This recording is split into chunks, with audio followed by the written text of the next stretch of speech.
welcome to economics classes. In previous classes we discussed about the topic related to demand, and in this classes we will continue our new chapter, that was the chapter number 3, and our new topic is law of demand. Let's start our class. So law of demand states the inverse relationship between price and quantity demanded of the commodity, keeping other factors remain constant. So it means if the price of commodity will be increased, then demand of such commodity will be decreased, and vice versa. Vice versa means if price will decreases, then demand of such commodity will be increased and other thing remaining constant.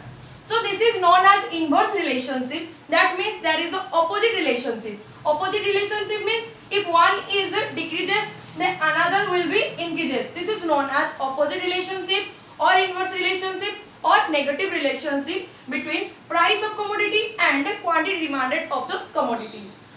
And these are the basically assumptions. As we know, when there is a law, there has also assumptions. So these are the following assumptions which are based on the law of demand. So first is ceteris paribus. Ceteris paribus means other thing remaining constant. And these are the following things which are remain constant. First is price of substitute goods do not change. That means there is no change in price of substitute goods. And the next is price of complementary goods remain constant. That is also mean that the price of complementary goods has no changes. And then next is income of the consumer remains same. No change in income of the consumer. There is no expectations of the change in price of in future. And the last is taste and preference of the consumer remains same. That means there is no change in taste and preference of the consumer. So these are the basically related to the assumptions related to law of demand. And law of demand is also known as first law of purchase. Now we discuss the reasons for law of demand. And the first reason is law of diminishing marginal utility. This law is given by Alfred Marshall. According to Alfred Marshall, the law states that as we consume more and more unit of commodity, the utility derived from each successive unit goes on decreasing. So, demand of the commodity depends upon the utility. If the consumer gets more satisfaction, he will pay more. This can be explained through the chart. So, here there is a number of samosas and there is a utility of the consumer. As we know that the utility cannot be measured. But as per this law, there has a lot of assumption, and as per the assumption, the utility can be measured. So, when we consume, and you are now your big appetite, and when you consume 1 unit of samosa, then the utility derived is 100. When you consume 1 extra unit of samosa, then the utility is 80. And when you consume another 1 samosa, then the utility will be 60. Next, 4th unit, the utility will be 50. And in the 5th unit, the utility will be 80. So, this is known as your law of diminishing marginal utility. That marginal means 1 extra additional unit. So, when you consume 1 extra additional unit from 1 to 5, the utility derived from 100 to 20. So that means the utility will be decreased and the number of unit will be increases. So as we consume more and more commodity, then the utility derived from such successive unit goes on decreasing from 100 to 20. So this is known as law of diminishing marginal utility. The next reason behind the law of demand is substitution effect. As we know that substitution effect is related to the substitute goods, and we know the substitute goods are those goods which can be replaced by another goods, and the example is tea and coffee or fruity and maza, etc. And these goods are given equal satisfaction. So if the price of tea will be increased, then the demand of the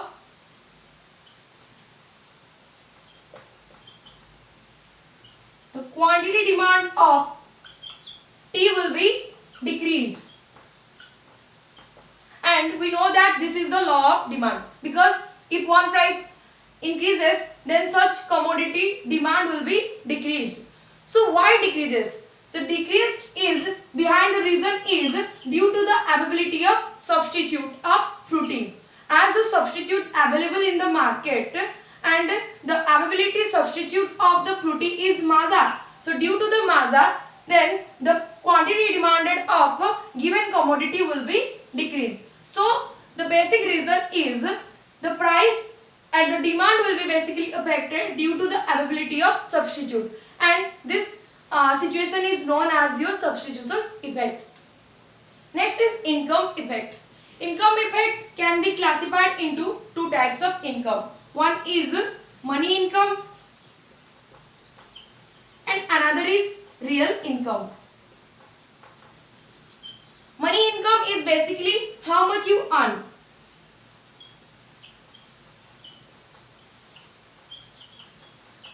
And real income basically expressed in terms of commodity. Expressed in terms of commodity. So if the money income is rupees 100, so you earn rupees 100, then this is known as your money income. As is comparing the form of commodity, if the chocolate, suppose the choco pie rate is rupees 10, and how much choco pie you buy? As per your income, you can buy 10 choco pie, right? So this is your money income. This is in the form of rupees and this is the form of commodity. So the commodity form is known as your real income. So basically called, if your choco pies, when the income is 100, you buy 10 choco pies, and as when the choco pie rate is from 10 to suppose 5, then how much choco pie you buy? As per your money income, you buy 20 numbers of choco pie. So as the reason, if the prices, your money income will be same, is rupees 100, but the demand will be increased. So as per the real income, so if the price of the choco pie decreases, then demand of such choco pie also increases. So this is known as your income effect. The next reason behind the law of demand is additional customers. As we know that there is many more customers, they cannot be they cannot be afford any commodity due to reason of price. The next reason behind the law of demand is additional customers. As we know that there are many more customers, they cannot be afford the commodity due to the reason of increase in price. So this can be explained through a small example. This is my phone, and such phone price is rupees 20,000. So as the price is 20,000 and we know that there is many more customers cannot be afford this price of phone. So as the price decreases, this from 20,000 to around 15,000. So many more customers come and buy this product. So that means as the price decreases, then the demand of such phone will be increased. So this is called additional customers. As per the more additional customer, there will be more demand of the commodity. Different uses. As we know that there is a various commodities which we can use in different purposes. And here we take the example related to milk. And we know that the milk is used in different purposes like preparing ice cream, preparing in tea, preparing in coffee, preparing curd, butter, sweets, etc. So here is basically the way through which we can use the milk. So if we consume milk, around 1 liter milk, we consume 1 liter milk, and the rupees of 1 liter milk is rupees 40. So we use only in preparing tea, preparing coffee or preparing in curd. But as the price of 1 liter milk is going to decrease in rupees 30. So the price of milk is decreased.